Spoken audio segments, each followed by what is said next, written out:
कुरान किताब इलाही है, कलमुल्लाह है। इसका पढ़ना, इसका देखना, इसका छूना, इसका सुनना, ये सब इबादत है। इसलिए कि ये किसी दुनियादार का कलाम नहीं, किसी दुनियादार की किताब नहीं, बल्कि परवरदिगार की किताब है।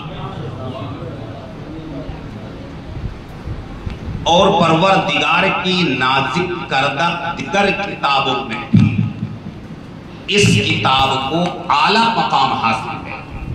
चाहे तौरेत हो या इंजील या वो ज़बूर, उन तमाम किताबों में इस किताब को आला मकाम इसलिए भी हासिल है कि और किताबें जो नाजिल हुई दिगर अंबिया पर, और यह किताब जो नाजिल हुई है महबूब खुदा